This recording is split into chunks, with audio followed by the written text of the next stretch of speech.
على حبيبك خير الخلق كلهم محمد سيد الكونين والثقلين والفريقين من عرب ومن عام هو الحبيب الذي ترجى شفاعته. السلام علیکم ورحمۃ اللہ وبرکاتہ. الحمد للہ رب العالمین والصلاة والسلام علی رسول الکریم وعلی آلہ وصحبہ اجمعین ومن تبعہ بإحسان الی یوم الدین، اما بعد. محترم بھائیو بہنوں، انتخاب حدیث جو علامہ ابن حجر عسقلانی رحمۃ اللہ علیہ کی طرف سے بلوغ المرام کی شکل میں کیا گیا، اس کا ہم اجتماعی مطالعہ کر رہے ہیں ترتیب کے ساتھ. اگر ہم رسول اکرم صلی اللہ علیہ وسلم کے بتائے ہوئے طریقے کے مطابق اپنی زندگی سنوارنا چاہیں، اپنی عبادات کو نکھارنا چاہیں، نماز وغیرہ کو درست کرنا چاہیں، تو سب سے بہترین ذریعہ یہ ہے کہ ہم حدیث رسول صلی اللہ علیہ وسلم کے مطابق اپنا عمل کریں، تاکہ دنیا اور آخرت دونوں جگہ اس کا ہمیں زیادہ سے زیادہ فائدہ ہو سکے. گزشتہ ہم نے نماز کے بارے میں مختلف چیزوں کو کور کیا.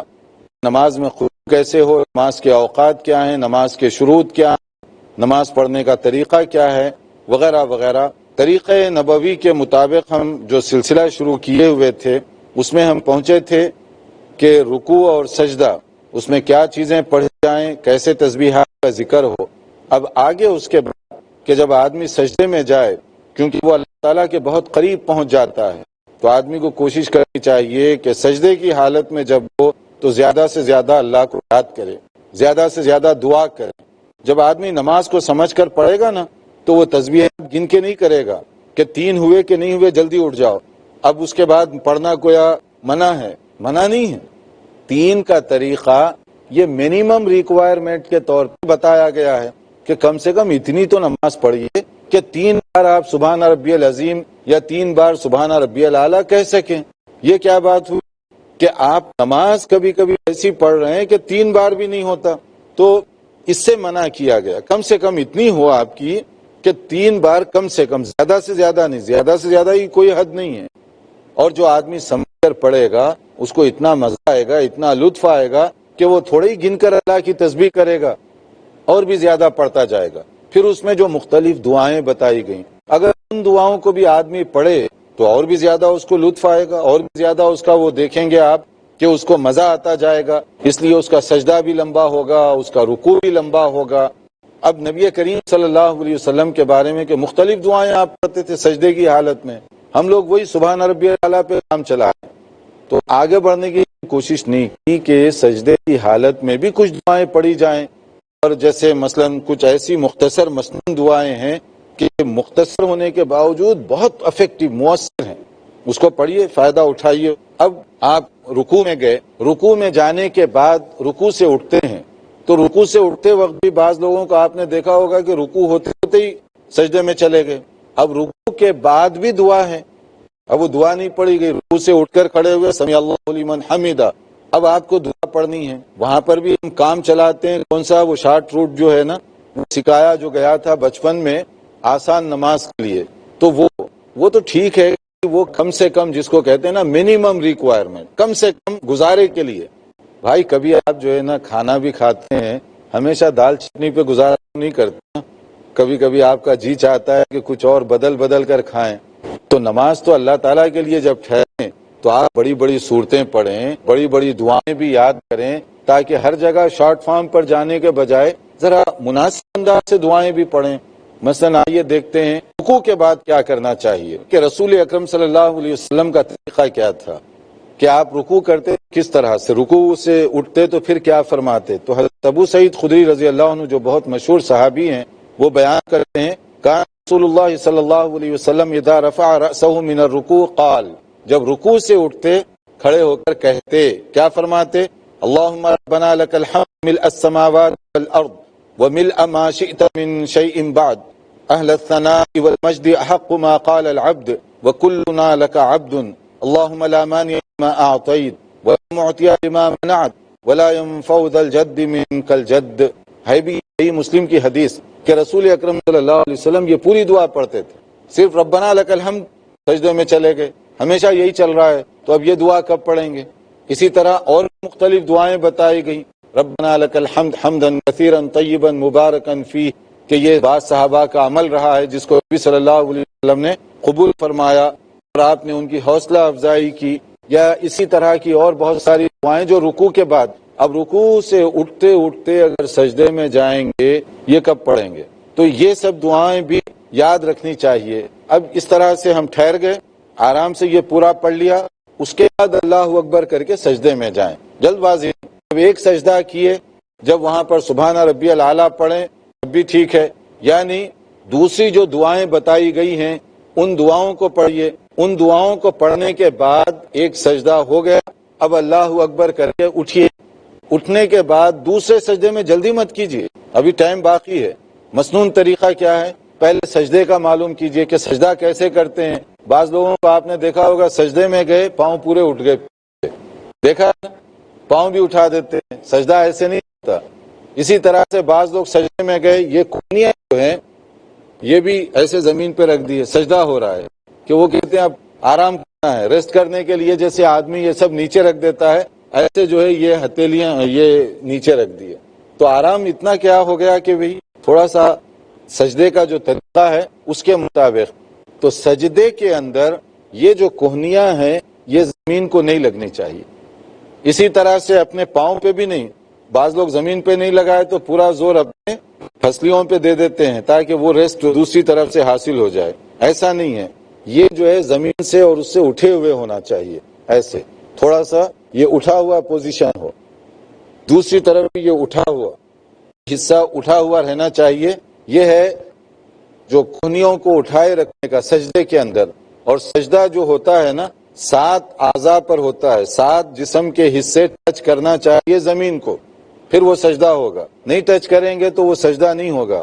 دیکھیے حدیث میں کیا کہا گیا، عن ابن عباس رضی اللہ تعالیٰ عنہما قال، حضرت عبداللہ ابن عباس رضی اللہ عنہما بیان فرماتے ہیں، قال رسول اللہ صلی اللہ علیہ وسلم، رسول اکرم صلی اللہ علیہ وسلم نے ارشاد فرمایا، امرت ان اسجد علی 7 اعظم، مجھے اس بات کا حکم دیا گیا کہ 7 ہڈیوں پر سجدہ کروں۔ اب وہ 7 ہڈیاں کیا ہیں جس پر سجدہ ہوتا ہے؟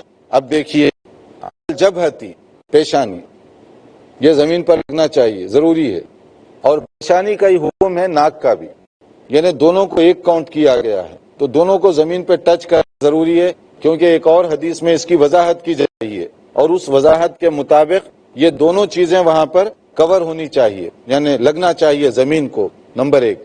اس کے بعد کیا ہے، وَأَشَارَ بِيَدَيْهِ إِلَىٰ أَنفِهِ، یعنی نبی صلی اللہ علیہ وسلم نے اپنے ہاتھ سے اس کی طرف بھی اشارہ فرمایا ہے، یعنی پیشانی اور ناک دونوں زمین کو لگی اور ایک کاؤنٹ ہوگا، یہ دو نہیں۔ اور پھر اس کے بعد الیدین، دونوں ہاتھ زمین پر، دونوں ہاتھ لگ گئے، اب گنتے جائیے۔ والرکبتین، دونوں گھٹنے، دونوں پاؤں کے گھٹنے زمین پر ٹکنے چاہیے۔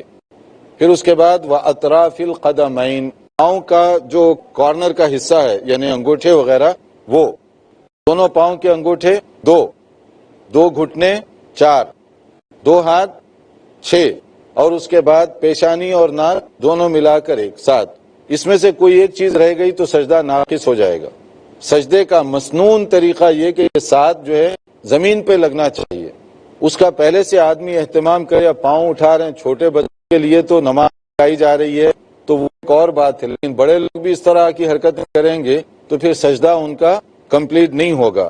یہ سجدے کا طریقہ ہے۔ اب سجدے کے بعد، سجدے میں جب انگلیاں رکھیں گے وہ بھی ہمیں بتایا گیا۔ دیکھیں نبی رحمت صلی اللہ علیہ وسلم نے چھوٹی چھوٹی بات ہمارے لیے چھوڑی نہیں ہے، ساری بتا دی گئی۔ انگلیوں کے اینگل کیسے ہو، انگلیوں کی پوزیشن کیسے ہو، ایسے ہو، کھلے ہوں، کیسے ہوں۔ دیکھیے اس میں کیا فرمایا گیا، ان النبی صلی اللہ علیہ وسلم کان اذا صلی وسجد فرج بین یدیہ حتی یبدو بیاض ابطیہ، یعنی کشادہ رہتے یہ کریم صلی اللہ علیہ وسلم اپنے ہاتھ کو مطلب اتنا ہو جاتا کہ یہ اٹھ جاتا تو یہاں گیپ پڑ جاتا تھا۔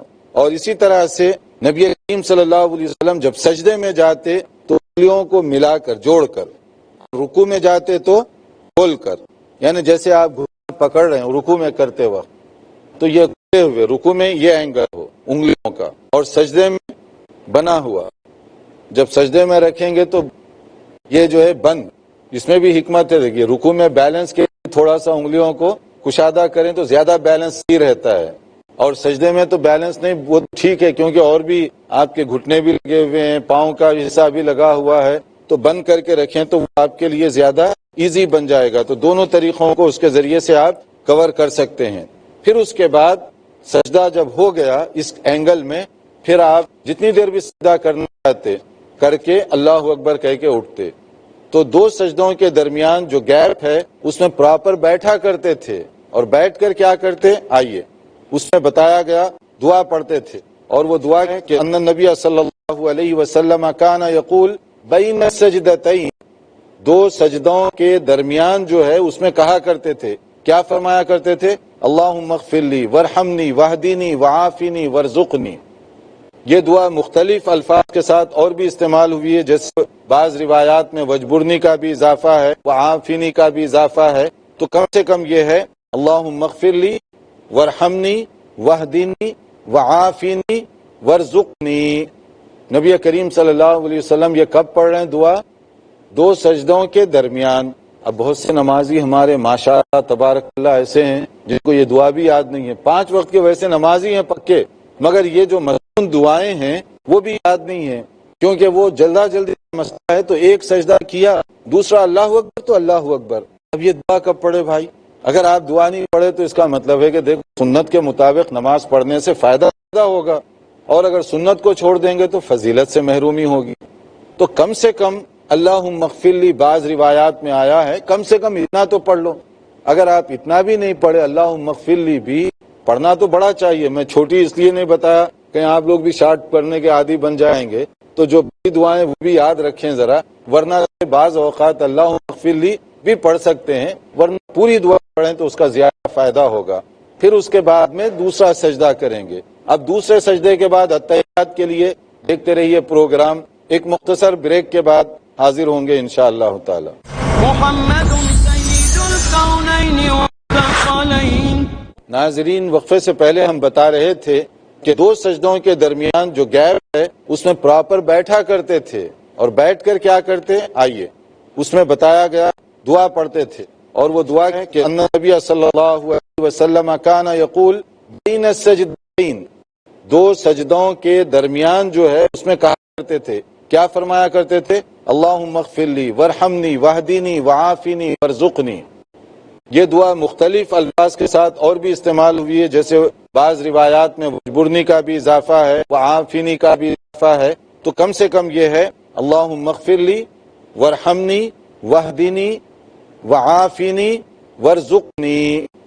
رسول اکرم صلی اللہ علیہ وسلم جو سجدہ فرمایا کرتے تھے اس میں انگلیاں ملا کر، اور رکوع میں نبی کریم صلی اللہ علیہ وسلم انگلیاں کشادہ کر کے. تو یہ ادب بتایا گیا رکوع کے اندر انگلیاں تھوڑی سی کھلی ہوئی ہوں جیسے آپ کسی چیز کو پکڑ رہے ہیں، اور سجدے کے اندر صرف رکھ رہے ہیں تو اس میں پکڑنے والی کوئی بات نہیں ہے. تو اس طرح سے آپ کی انگلیاں جو ہے سجدے کی حالت میں ملی ہوئی ہوں گی. اب یہاں پر ہم آگے بڑھنے سے پہلے جو کچھ دعائیں ہیں، کچھ طریقہ ہے، جیسے رکوع کے بعد سجدے کے درمیان، یہ وہ دعائیں ہیں جو مسنون ہیں، اس کا فائدہ ہے، اس کو یاد رکھنا چاہیے. جیسے آپ میں سے اگر کوئی بتا دے کہ دو سجدوں کے درمیان کیا پڑھ دیتے ہیں، آپ بتائیں گے؟ اللہم اغفر لی وارحمنی واہدنی وعافنی وارزقنی. ماشاءاللہ، یہ نبی کریم صلی اللہ علیہ وسلم کی جو مختلف دعائیں ان میں سے ایک مختصر دعا ہے. اور رکوع سے جب ہم کھڑے ہوں گے تو اس وقت کیا کہیں گے آپ؟ ربنا ولک الحمد حمدا کثیرا طیبا مبارکا فیہ. ماشاءاللہ، یہ ایک دعا ہے. اور بھی اس کے علاوہ مختلف دعائیں ہیں جو عموماً احادیث میں بیان کیے گئے، اس کے اندر ذکر کیے گئے، اور اسی طرح صحابہ کرام وغیرہ رضوان اللہ علیہ اجمعین کہا کرتے تھے. تو یہ دعائیں وہ ہیں جو عموماً ہمیں یاد رکھنی چاہیے اور اس کا التزام کرنا چاہیے کہ جو ہے مختلف دعائیں مختلف اوقات میں جو نبی صلی اللہ علیہ وسلم پڑھا کرتے تھے وہ یاد کریں. صرف ایک چھوٹی دعا پر ہی ساری زندگی ٹرخاتے رہیں گے ایسے نہیں، بلکہ مختلف دعائیں ہیں اور اس میں جو ہے ہمارے لیے فائدہ ہے. دعائیں جتنی پڑھیں گے ہمارے لیے فائدہ ہے. اب آئیے اس کے بعد ہم دیکھتے ہیں، چونکہ ابھی یہ دعاؤں کا بھی اور رکوع کا بھی سلسلہ چل رہا ہے، تو اسی کے ضمن میں ایک اور چیز بھی جو اس کے اندر بیان کی گئی ہے وہ دعائے قنوت کی ہے، کیونکہ دعائے قنوت کا تعلق بھی دو جگہوں پر ہے، یا تو رکوع سے پہلے بھی ہم پڑھ سکتے ہیں اور اس کو رکوع کے بعد بھی پڑھ سکتے ہیں، دونوں طرح سے اس کا پڑھنا درست اور ثابت ہے۔ تو جیسے دعائے قنوت کے بارے میں مختلف کلمات اور جو زیادہ صحیح سند کا ثابت ہیں وہ کون سا قنوت ہے، آئیے اس کو دیکھتے ہیں کہ نبی کریم صلی اللہ علیہ وسلم نے حضرت حسن بن علی رضی اللہ تعالیٰ عنہم، حضرت حسن کون تھے؟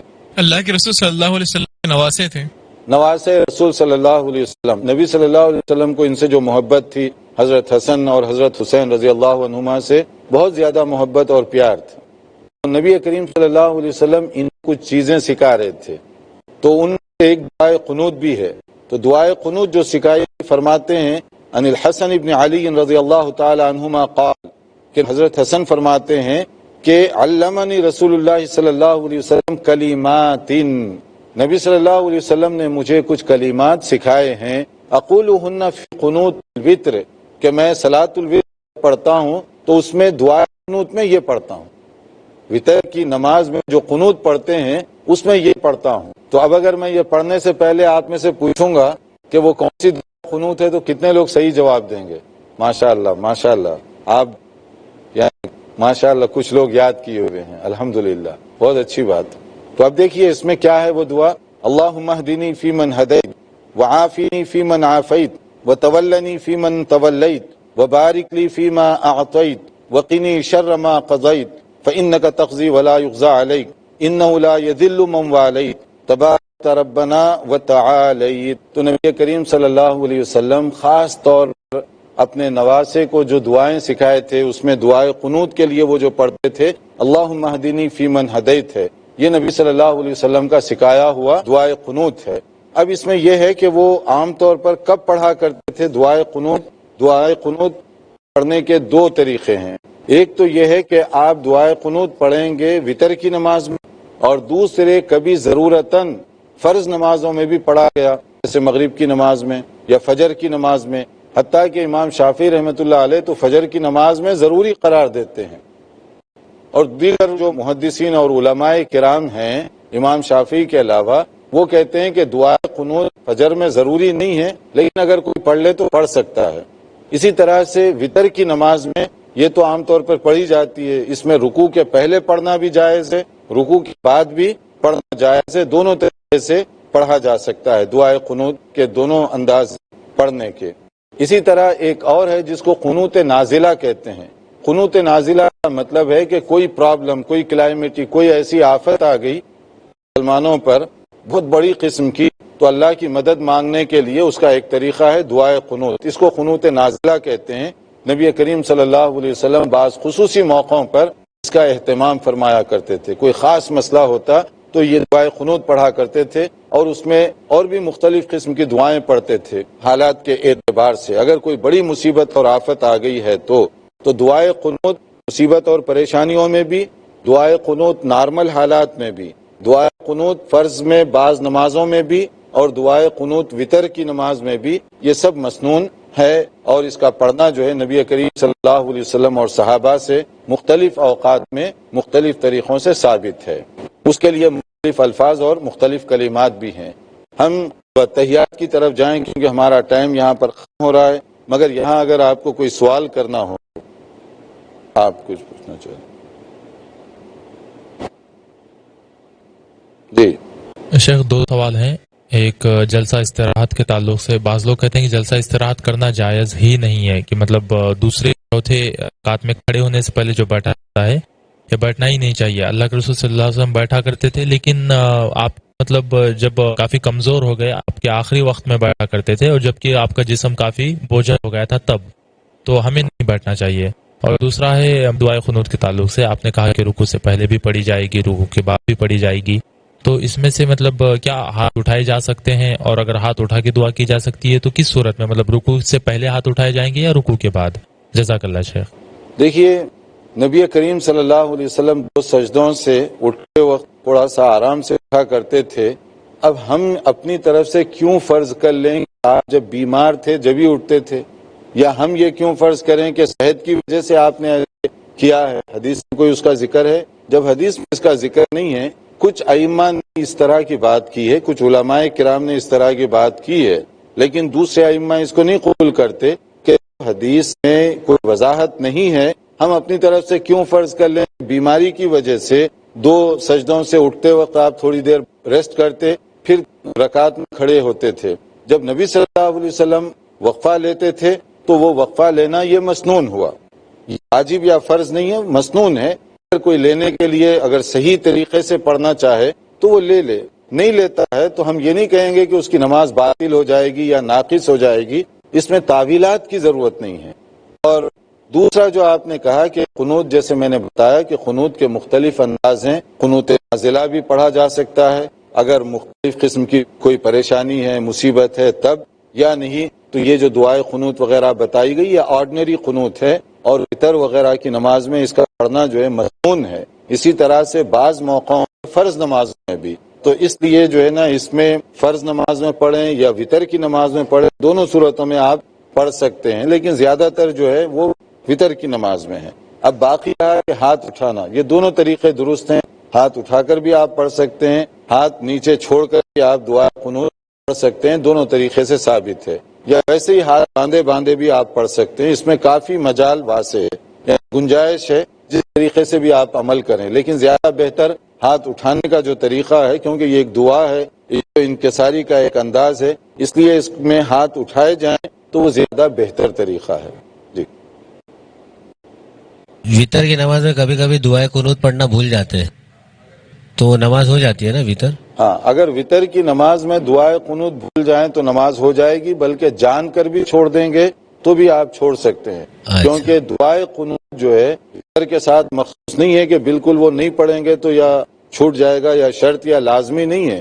اگر وتر میں پڑھیں زیادہ بہتر ہے، مسنون ہے، کبھی آدمی چھوڑ دے تو چھوڑ بھی سکتا ہے، جان کے بھی چھوڑ سکتا ہے، آپ کی نماز سے اس پہ کوئی فرق نہیں پڑے گا۔ یہاں ہمارا وقت پورا ہو رہا ہے تو اس لیے ہم یہیں پر رکتے ہیں، انتظار کیجئے ہمارے اگلے لیکچر کا، تاکہ نماز کا جو بقیہ طریقہ رہ گیا ہے اس کو ہم پورا کر سکیں انشاءاللہ تعالی۔ دیکھتے رہیے پروگرام۔ والسلام علیکم ورحمۃ اللہ وبرکاتہ۔ مولاي صل وسلم دائما أبدا على حبيبك خير الخلق كلهم محمد سيد الكونين والثقلين والفريقين من عرب ومن عجم، هو الحبيب الذي ترجى شفاعته، هو الحبيب الذي ترجى شفاعته، لكل هول من الأهوال مقتحم. مولاي صل